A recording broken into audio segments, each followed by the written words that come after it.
Amen. Magandang umaga po sa lahat ng mga nakikinig at nanonood po ng ating live streaming sa Facebook. Ito po ay isang pagkakataon para sa atin na kahit tayo po ay maghiwalay na lugar at hindi nagkakasama-sama, ay pwede pa rin tayong magkasama sa Espiritu sa magitan po ng pag-awit, pagsamba sa ating Diyos na buhay.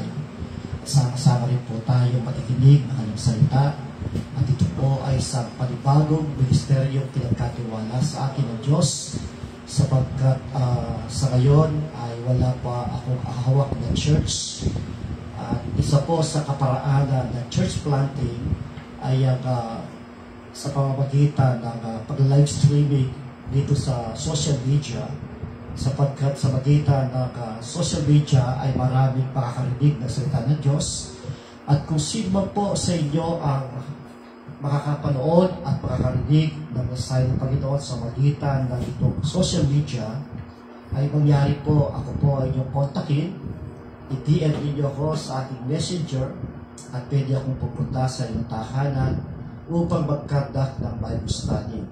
At eventually, sa magitan ng Bible study, ito ay magiging isang church na ang Panginoon ang ating pinabilikuran at ating itataas. So sa ngayon, ito po ay isang pagsamba na ating gagawin. Magsimula tayo sa magitan ng isang awit para sa ating Diyos. Aawit po tayo ng katapatan ng Diyos. So maging ito, ang Diyos ay mabuti, ang Diyos ay tapat sa ating buhay, ating po siyang pawitan at purihin sa oras nito. Hallelujah. Purihin ka, O Diyos.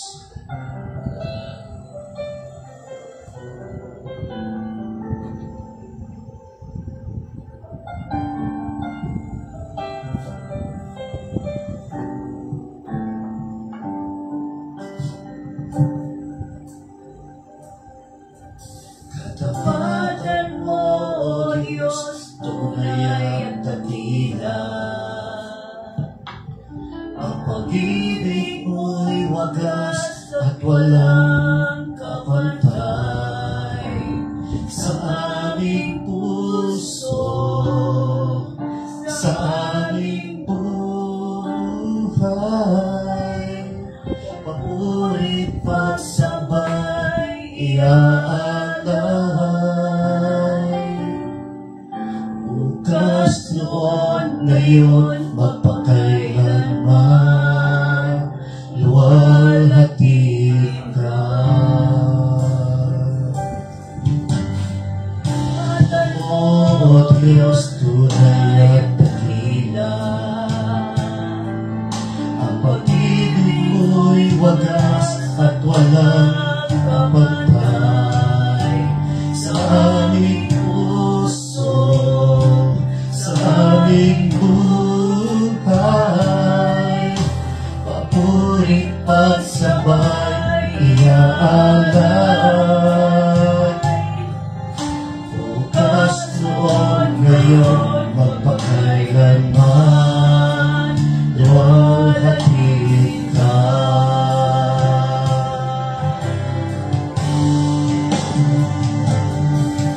Katapatan mo, O Diyos, tunay at dakila.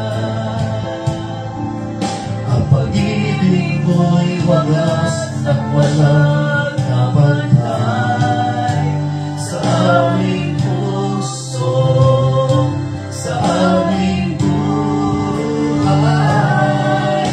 Papurit pagsabay, iaalay. Bukas noon, ngayon, magpakailanman, luwalhati ka.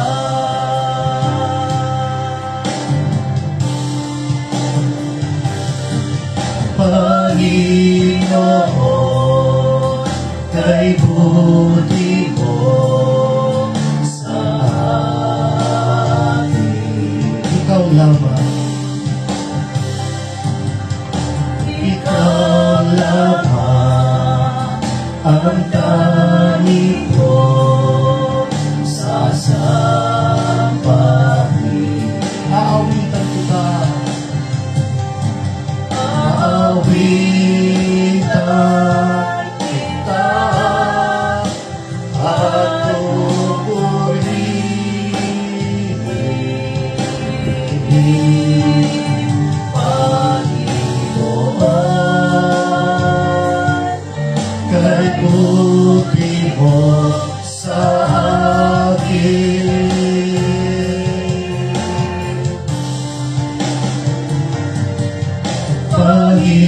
Panginoon, kay buti mo sa akin. Ikaw lamang, ikaw lamang ang tanging ko sasabahin.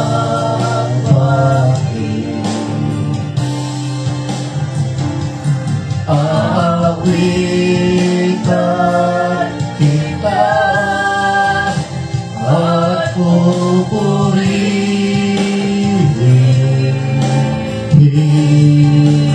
Panginoon, kay buti mo sa akin. Aawitan kita,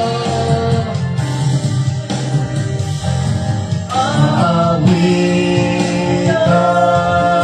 kita at pupurihin,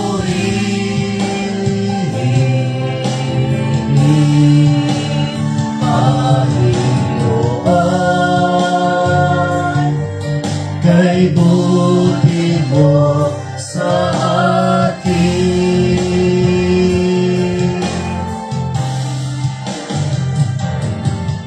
Aawitan kita at pupurihin,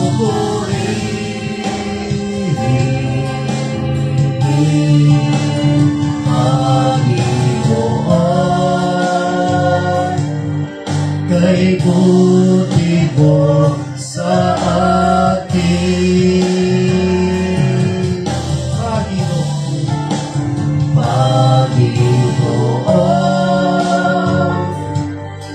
kay buti mo sa akin.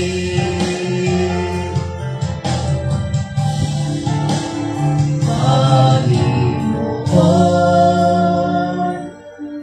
kay buti mo sa akin. Hallelujah. Napakabuti mo, Panginoon. Pinupuri ka namin. Dinadakila ka namin. Salamat sa kabutihan mo. Salamat sa katapatan mo sa amin. Kailanman, hindi mo kami iwan. Hindi mo kami pinabayaan. Ikaw, O Diyos, ang nangako at ang lahat ng pangako mo ay totoo at aming naranasan sa buhay natin. Sa oras dito, kinikilala po namin ang iyong presensya. Ikaw ay nandito sa aming kalagitnaan. You are omnipresent, God. You always present in everywhere. Panginoon, niniwala po ako sa oras dito, ikaw ay mag-uusap sa amin sa magitan po ng iyong salita. Dalahin ko ang iyong lingkod at iyong kasihan ng Santo Espiritu. Pagkalooban niyo ako ng karunungan, katalituan. Bigyan niyo ako ng kapahayagan mula sa iyong mga salita na aking papahayag. At lahat ng makikiligan niyo pong hipuin ng puso at buksan ng isipan upang kanilang maunawaan, maintindihan ang salita mo at ito'y kanilang may apply sa kanilang buhay. Panginoon, pagpalain mo ang live streaming dito. Pagpalain mo lahat na nakikinig, lahat na nanonood. Pagpalain mo, O Diyos. Pagpalain mo ang araw dito. Ikaw lamang ang aming tinataas, dinadakila, pinapasalamatan sa pangalan po ng aming Panginoon Kristo. Ito po aming dalangin. Amen, amen. Praise the Lord. Amen. Praise God. At last week ay hindi ako nag-live streaming dito sa aming tahanan sapagkat ako po ay naging guest speaker doon sa Daima Mission Church sa Angeles City, sa church po nila Reverend Dr. Joshua Manjukin. At ang aking tinakil doon ay yung pamagat niya ay connected to Jesus. And by the way, ang Diyos ay nag-uusap sa atin sa iba't ibang kaparaanan. Una, nag-uusap siya sa magitan ng kanyang salita. Pangalawa, siya nag-uusap sa magitan ng ating panalangin. Pangatlo, nag-uusap ang Diyos sa magitan ng ating panaginip. At ang pang-apat, ang Diyos ay nag-uusap sa magitan ng mga tao sa ating paligid. Alam ng Diyos ang desire ng ating mga puso.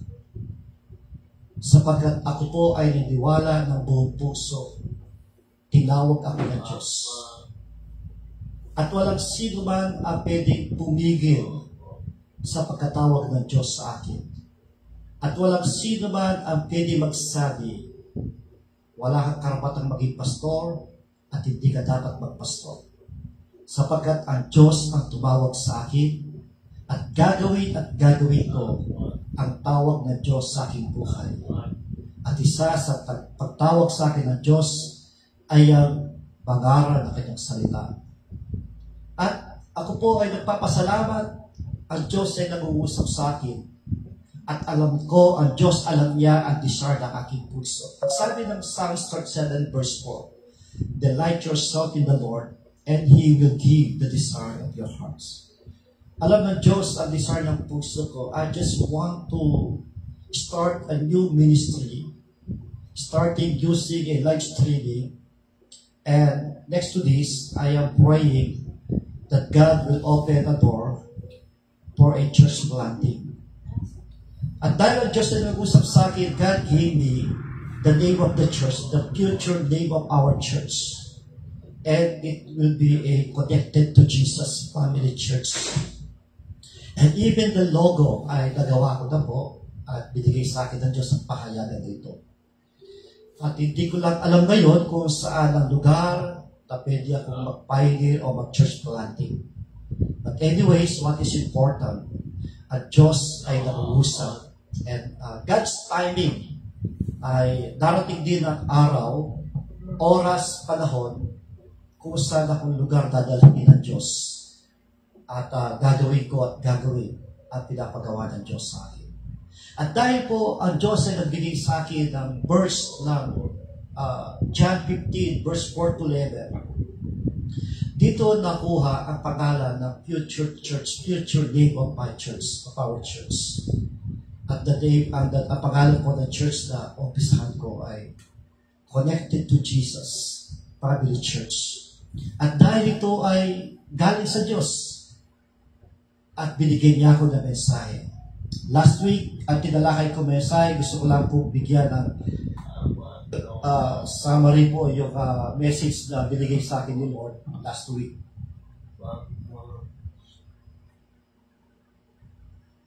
Ibibigay ko lang po sa inyo yung message ni Lord last week sa akin.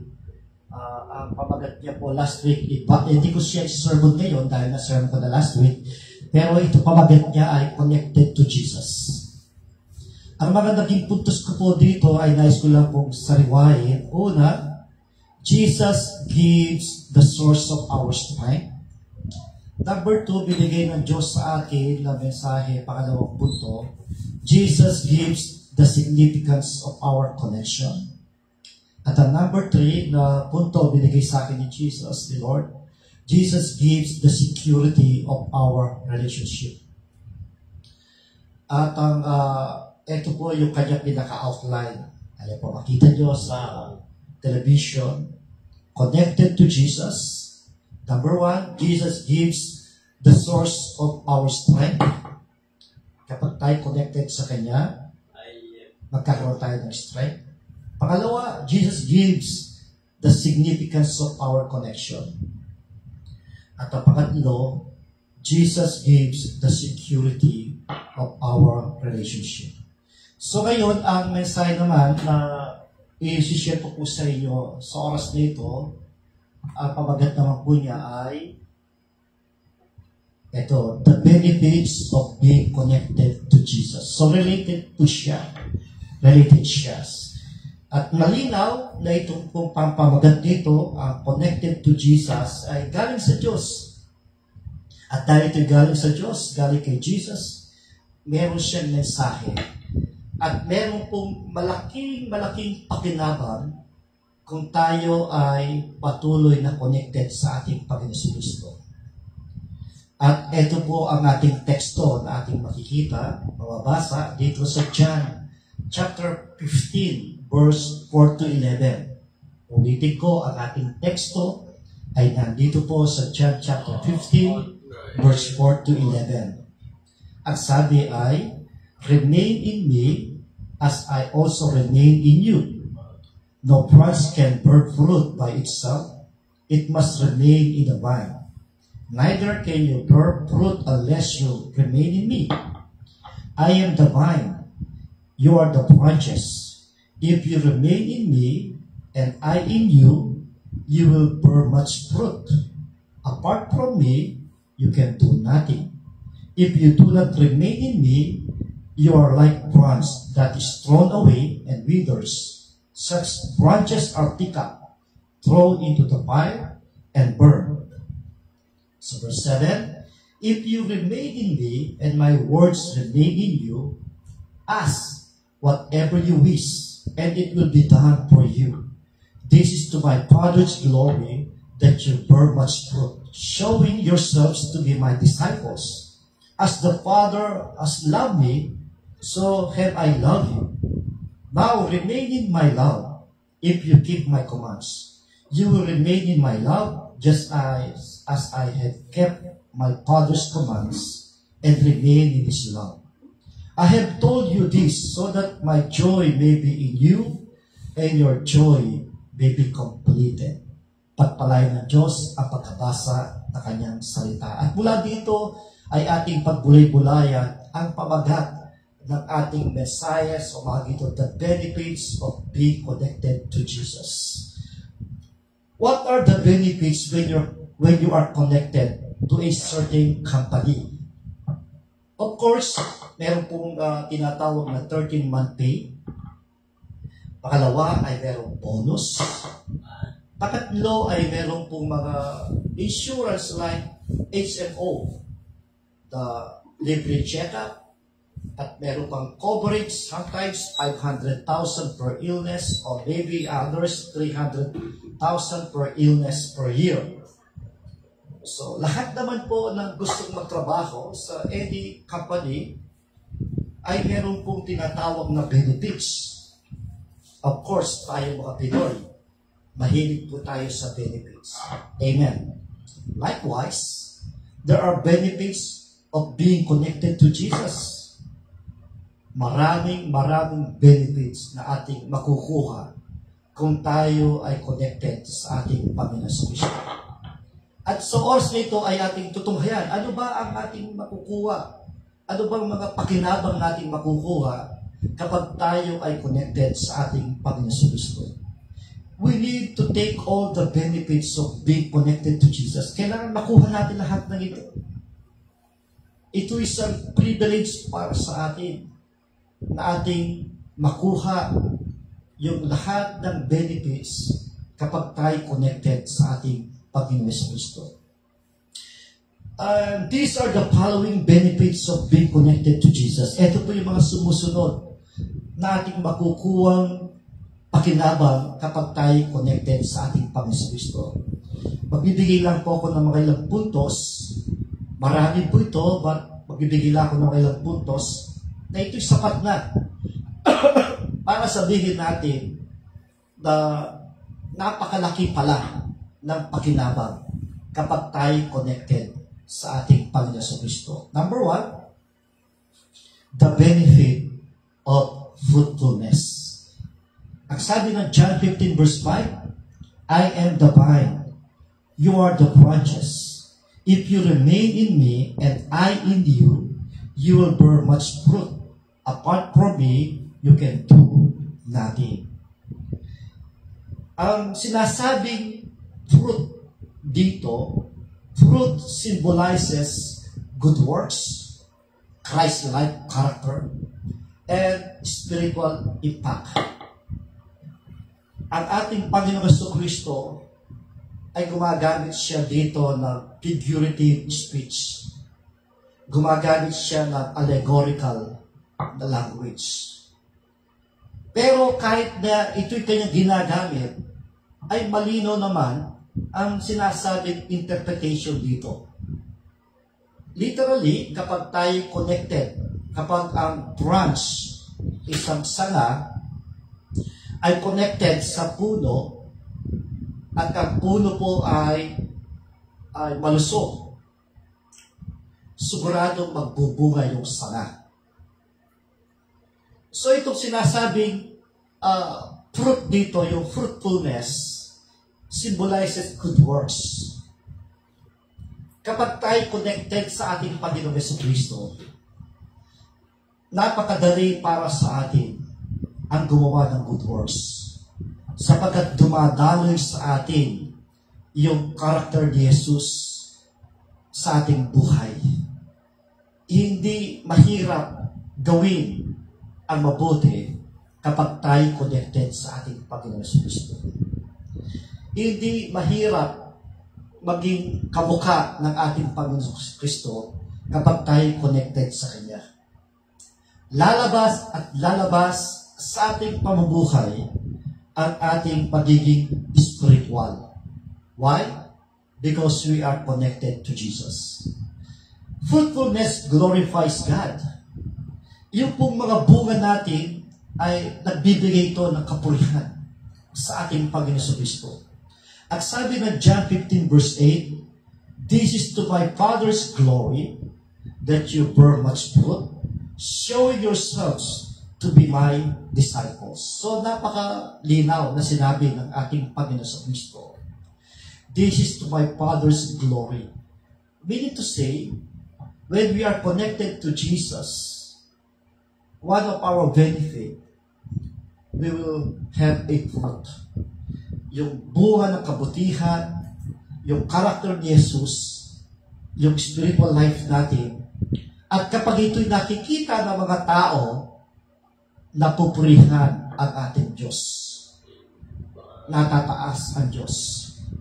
Noon, way back, matagal na ito, nung buhay pa si Pastor Gabriel Santos. At sumasakay kami sa jeep. Yung mga tao, yung mga bata, mayroong mga tao, mga bata, kapag nakita nila kami, sumisigaw sila na, ay mga praise the Lord yan. Minsan ang tawag naman sa amin ay mga Bible. Anong ibig sabihin niya? Ang nakikita sa atin bilang Kristiyano, si Jesus, at napupurihan ang Panginoon. Ano ba ng kabutihan ang nakikita nila sa atin? Ano bang karakter ni Jesus nakikita sa atin? Sa Diyos ang papuri. Susunod, the fruitfulness confirms that we are disciples of Christ. Ang sabi ng John 15 verse 8, "This is to my Father's glory, that you bear much fruit, showing yourselves to be my disciples." Napakalinaw ang sabi nito, showing yourselves to be my disciples.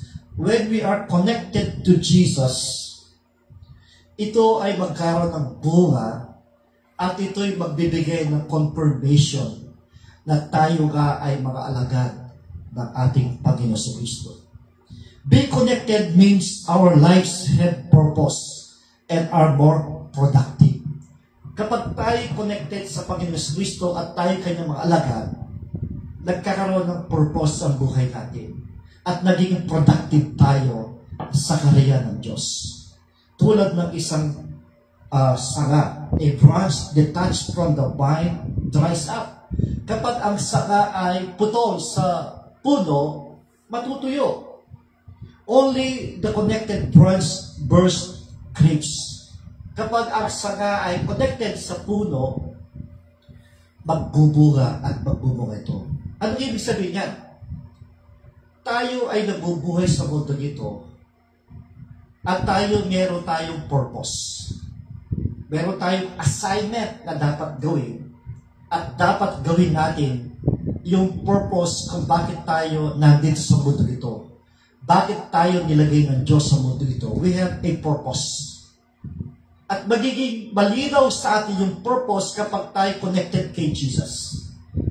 Sapagkat ang ating Panginoon Kristo, idadrive niya tayo tungo sa purpose ng ating buhay. When we stay in fellowship with Christ through prayer, word, and obedience, He works through us to produce lasting fruit. Amen. So, malinaw, kapag tayo ay patuloy na nananalangin, nagbabasa ng Biblia, sinusunod ang mga utos ng ating Panginoon Kristo, ibig sabihin yan, nakukuha natin yung sustansya ng spiritual life natin mula sa ating Panginoon Kristo, and whether you like it or not, magkakaroon ka ng bunga sa buhay mo. And here is the challenge. Ito po yung challenge sa atin. Examine your life. Are you bearing fruit? And what kind of fruit?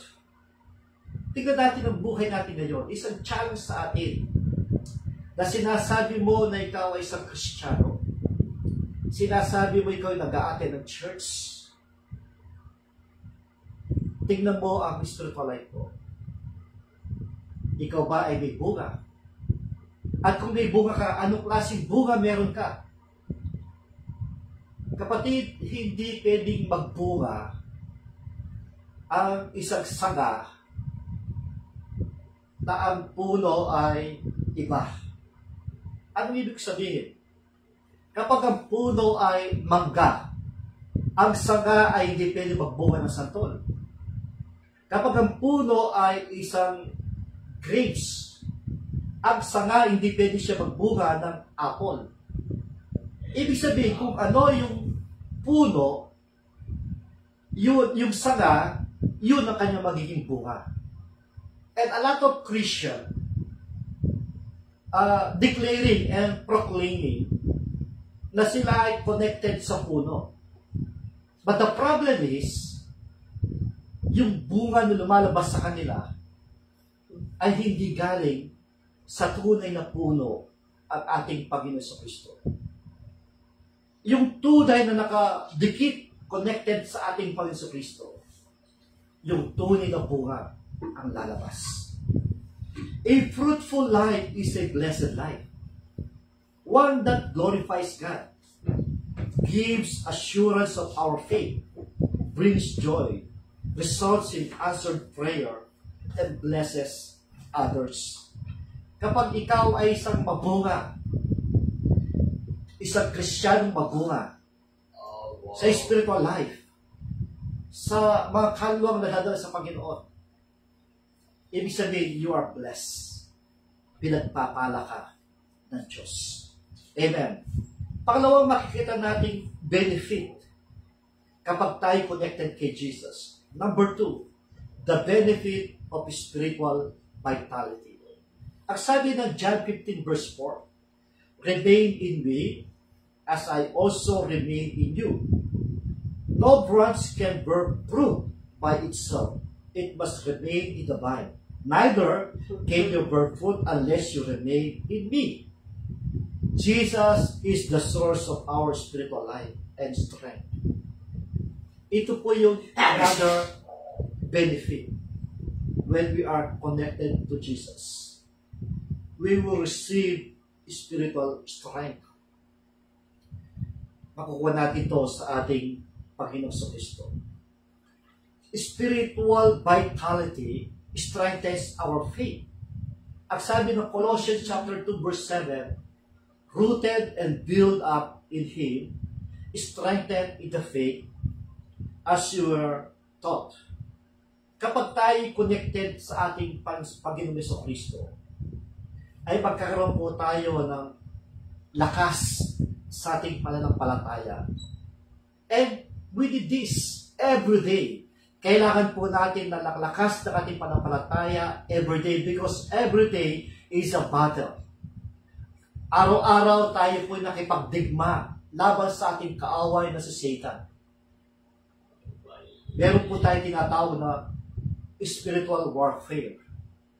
At ang ating spiritual warfare, it is a 24 hours a day. Walang day off si Satan. Even Sunday, pwede kanyang tuksuin. Anytime, anywhere, pwede kanyang tuksuin. Pero kapag malakas ang iyong panampalataya, kailanman hindi ka pwedeng matalo ni Satan. Sapagkat pinapalakas ka ng ating Panginoon Kristo. Spiritual vitality results in inner peace. Kapag ikaw ay connected kay Jesus at pinapalakas ang iyong spiritual life, nag-result ito ng kapayapaan. Ang sabi ng ating Panginoon Kristo sa John 14:27, "Peace I leave with you, my peace I give you. I do not give to you as the world gives. Do not let your hearts be troubled, and do not be afraid." So kapag ikaw ay malakas sa iyong spiritual life, magkakaroon ka ng kapayapaan. Ano man dumating na mga problems sa buhay mo, God gave you peace.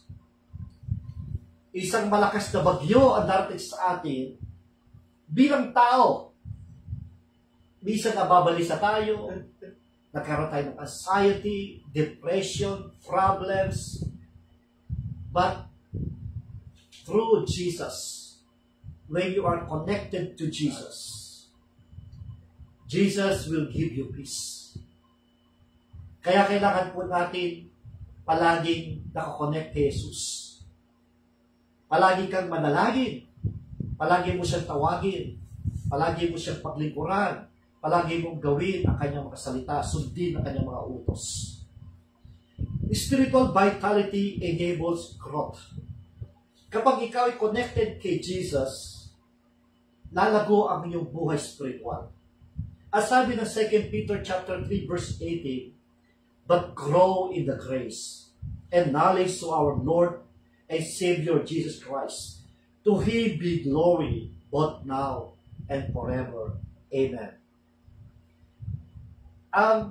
Kapag ikaw ay connected kay Jesus, whether you like it or not, you will grow spiritually. You will become a mature Christian. Makikita sa iyo si Jesus. By the way, when we say spiritual growth, when we say spiritual maturity, isa lang ibig sabihin niya, is to be like Jesus. Nakikita sa atin si Jesus. Apart from Him, we become spiritually dry and powerless. Kapag tayo ay hindi tayo connected kay Jesus, kapag ikaw ay hindi connected sa Kanya, magkakaroon ng dry ang spiritual life mo. Magiging powerless ka.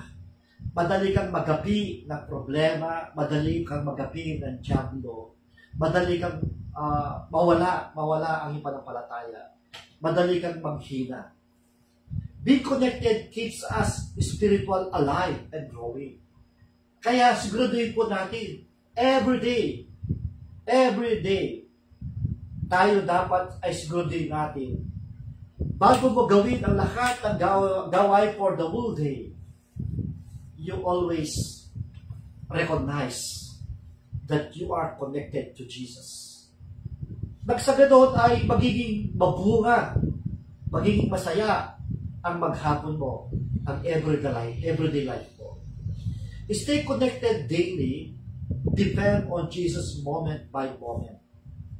Yan po ay kailangan ay sugudin natin everyday. Ay makikita sa atin na tayo ay connected kay Jesus. Spiritual vitality is not optional. It is essential for a victorious Christian life. If we want to have a victorious Christian life, isa lang ang dapat mo gawin. Stay connected to Jesus. Hindi po ito optional. This is a mandatory for us to stay connected to Jesus. At sa ganon, magkakaroon tayo ng matagumpay na buhay bilang isang Kristiyano. Amen. Amen. Pangatlong punto, dating makikita sa mensahe ng Panginoon. The benefit of answered prayer. As sabi ng John 15:7, "If you remain in me, and my words remain in you, ask whatever you wish, and it will be done for you." Amen. Napakasarap itong pakinabang na ito. na kapag tayo ay connected kay Jesus, meron tayong assurance na ang Panginoong Jesucristo ay kanyang tutugunin ang ating panalangin. Our connection aligns our hearts with God's will. Kapag tayo connected sa Kanya, yung ating spiritual heart natin, yung puso natin, ay naka-align doon sa kalooban ni Lord. Answered prayer strengthens our faith. Ang sabi ng Psalms 34 verse 4, I sought the Lord, and He answered me. He delivered me from all my curse. Kapag ang Diyos ay tumutugon sa ating panalangin, ibig sabihin, pinapalakas niya yung ating pananampalataya. Tandaan natin, ang Diyos ay tumutugon sa ating panalangin because of our faith.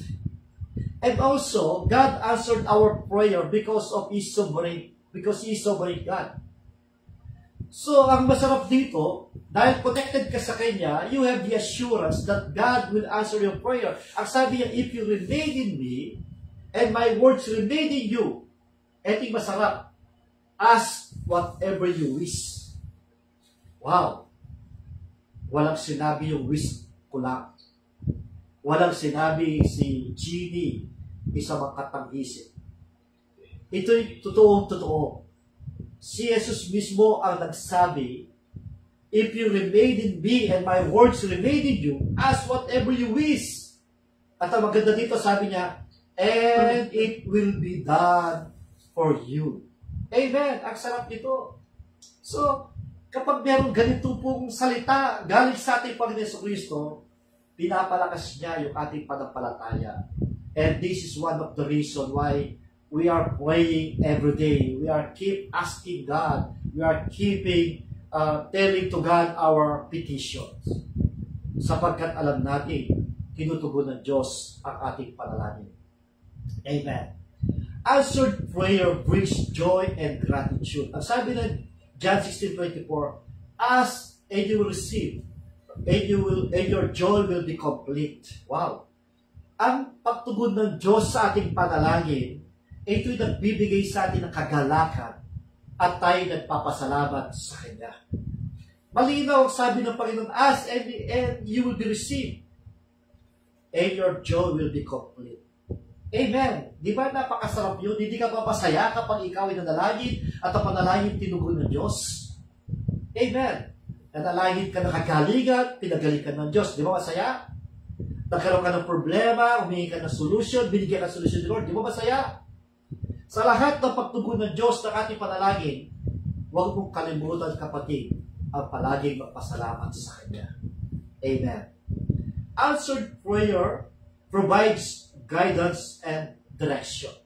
Ang sabi ng James chapter 1 verse 5, if any of you lacks wisdom, let him ask of God, and it will be given to you.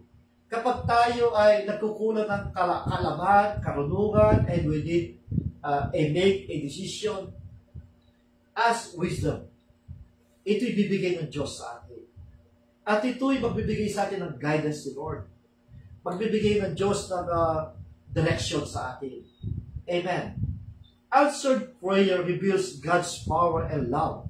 Ang sabi ng Ephesians chapter 3 verse 20, now to Him who is able to do immeasurably more than all we ask or imagine.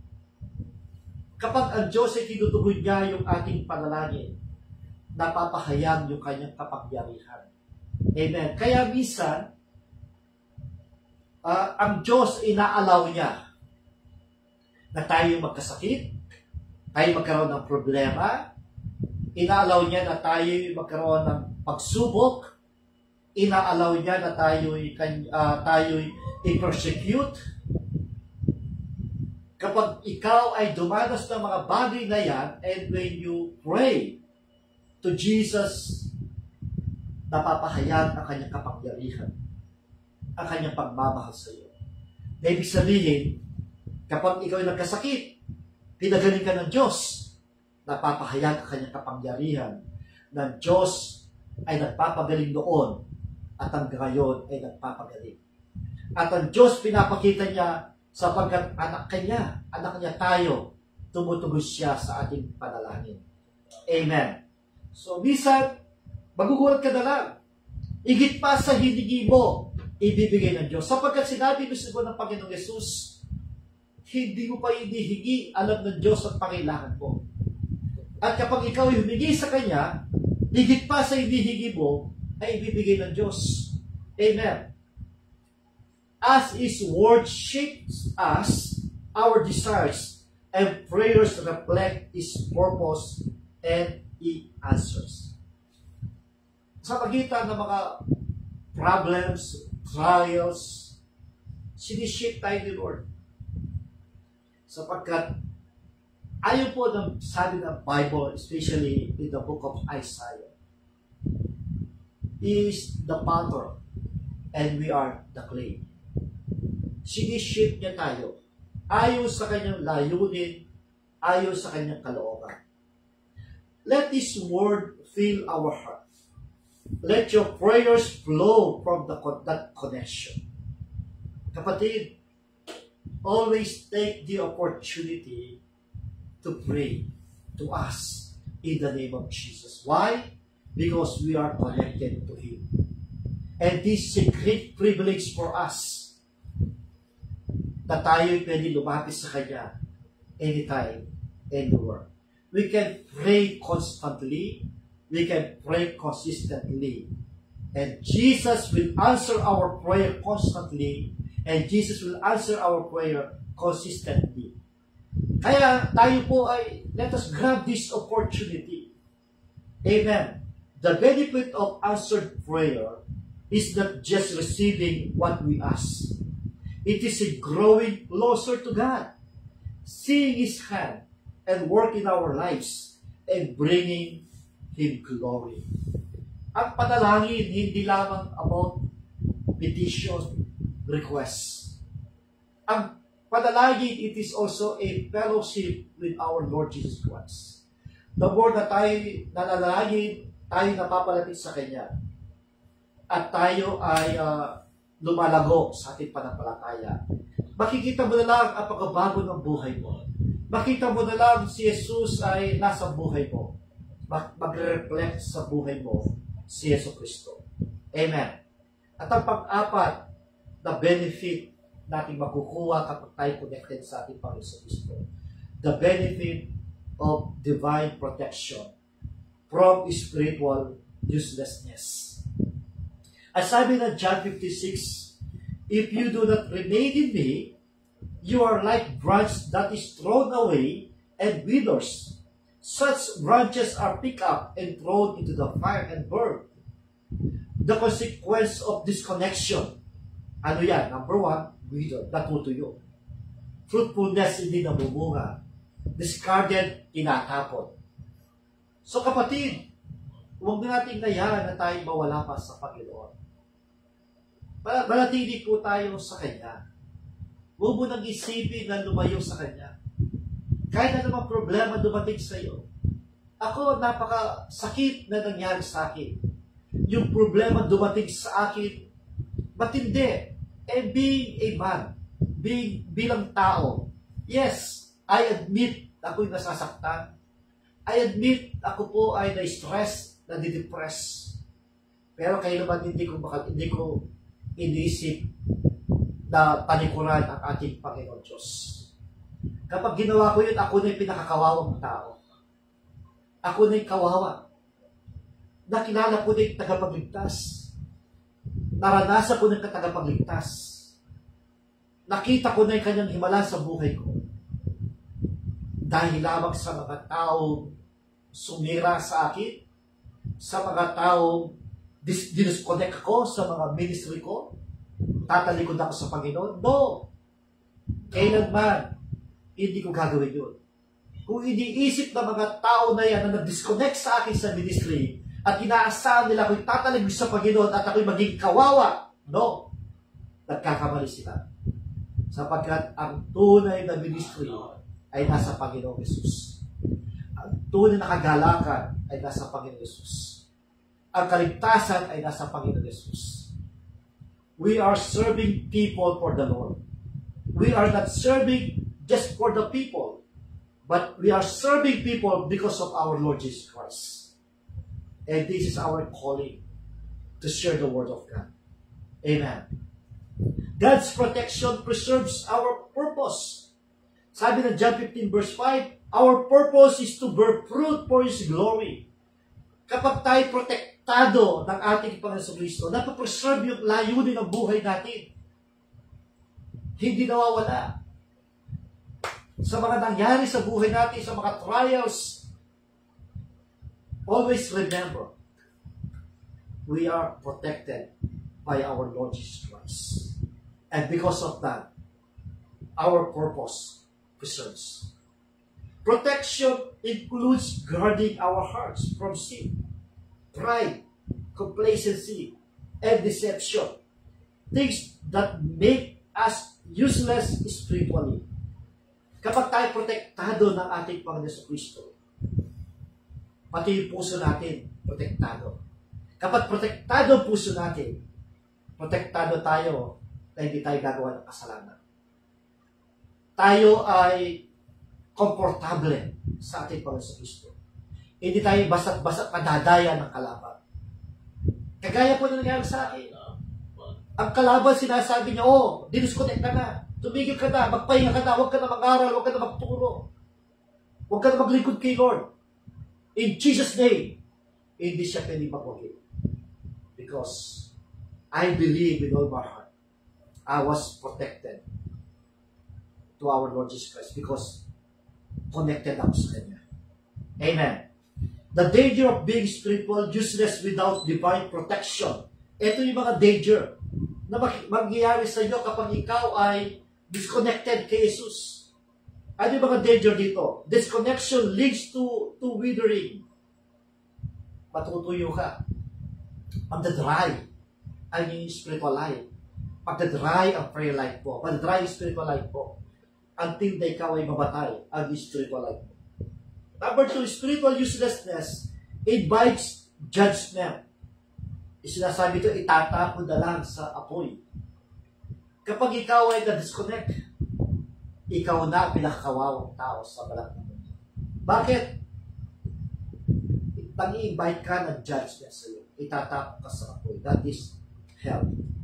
Without this protection, we become vulnerable to the enemy's plans to render us ineffective. Kapag ikaw ay walang protection sa Panginoon, ay madali ka na makuha ng kalaban. Yung plano niya madaling maganap sa iyo at ikaw ay hindi na maging epektibo sa paglilingkod sa Diyos. And I believe sa mga nangyari sa akin, ako ay patuloy naging epektibo naglilingkod sa Diyos. Nakapagtuturo pa rin ang Bible College sa mga tinawag ng Diyos para magpastor, sa mga leaders ng church, ay patuloy pa rin akong nakapagtuturo ng kanyang salita. Effective pa rin ako. Why? Because I believe ako po ay patuloy na pinoproteksyon ng Panginoon at connected ako sa Kanya. Amen. Amen. God's divine protection is not only about keeping us safe from external harm. It is about keeping us spiritually alive, fruitful, and useful for His kingdom. Yung protection, yung divine protection ng Diyos sa atin, hindi lamang po yung para hindi tayo para apihin at itoban ng kalaban. Kundi kapag tayo protected ng ating Panginoon Kristo, yung spiritual life natin patuloy na buhay, at patuloy tayo nagbubunga, at patuloy tayo nagagamit sa karya ng Diyos. Amen. Staying connected to Jesus guards us against a wasted, ineffective spiritual life. Kaya po, kapatid, paulit-ulit ko sinasabi, stay connected to Jesus. At ito po ay binabantayan tayo ng Diyos at patuloy tayong magiging epektibong naglingkod sa Kanya. Application, abiding in Christ is not optional. It is essential for meaningful living. Amen. Ito yung challenge kayo. Examine yourself. Are you staying under God's protection? Are you connected to the vine? Tingnan mo ba yung sarili mo? Pinoprotekta ka pa ng Diyos? Ikaw ba ay connected ka pa rin sa puno, sa ating Panginoon? Examine yourself. Amen. At dito tayo magwawakas. Being connected to Jesus means life, fruitfulness, power, purpose, and answered prayer. Yan. Pag sinabi connected tayo sa Kanya, may tunay na buhay ka, nagbubunga ka, may kapagyarihan ka, at may layunin ka, at tinutugon ng Diyos ang panalangin mo. The secret of Christian living is not striving but abiding. Ang sikreto ng pagiging Kristyano, hindi po mabuhay ka yung makuha mo lahat ng gusto mo, kundi patuloy kang nakakonect sa ating Panginoon. Let's recommit to stay connected to Jesus, the true vine. Are you abiding in Him daily? What steps can you take today to deepen your connection? Ano bang ginagawa mo? Kapatid, sa oras dito, naniwala ako, nag-uusap ang Diyos sa iyo. At ano man ang kalagayan ng buhay spiritual mo ngayon, huwag mong isipin at gawin na tumalikod pa sa Panginoon. Tandaan mo kapatid, kailanman hindi mababawasan ang pagka-Diyos ni Jesus kung ikaw ay tatalikod sa Kanya. At kailanman hindi mababawasan ang kanyang pagka-Diyos kung ikaw ay magtatampo sa Kanya. Manatili at manatili ang pagka-Diyos ni Jesus. Kaya, kapatid, ito yung mensahe ito, kinakausap ka ng Diyos. Kung ikaw ay nag-iisip, nagpaplano, na tumalikod sa Panginoon, kapatid, kinakausap ka ng Diyos. Mahal ka ng Diyos. Ayaw kanya mapahamak, ayaw kanya mapunta sa impyerno. Mahal ka ng Diyos. Gusto niya ikaw ay maligtas. Gusto niya ipadama sa iyo ang pagmamahal niya. Gusto niya na ikaw ay mapabilang sa kanyang mga anak. Gusto niya ikaw ay mapabilang sa kanyang mga lingkod.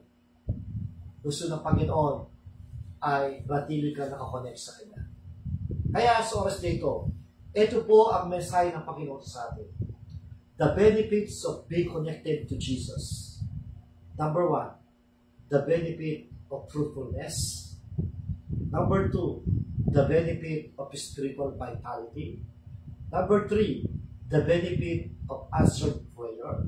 And number 4, the benefit of divine protection from spiritual uselessness. Mga kapatid, pagpalain ka ng Diyos sa oras dito. At sa oras dito, dadako tayo sa panalangin. Ating patuloy na ipag-pray si Brother ST, yung complete healing sa kanya. Pag-pray natin si Brother Israel Pineda, diabetic siya. Pag-pray din po natin yung aking pamangkin na si Michael, ngayon ay nasa JBL Hospital. Masyadong tumaas yung kanyang creatinine. Bakit na naging 1,000 yung kanyang creatinine.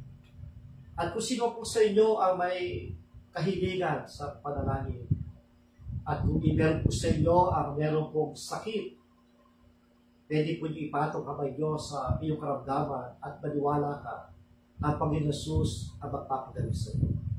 Hindi ako ang nagpapagaling. Si Jesus ang nagpapagaling. Ipatong mo yung kamay mo sa iyong karamdaman at ang Panginoon ay pagagalingin ka. Maniwala ka, manampalataya ka sa kapagyarihan ng ating Panginoon Jesus. Maraming salamat po, aming Diyos, sa oras dito, sa mensaheng binigay mo sa amin.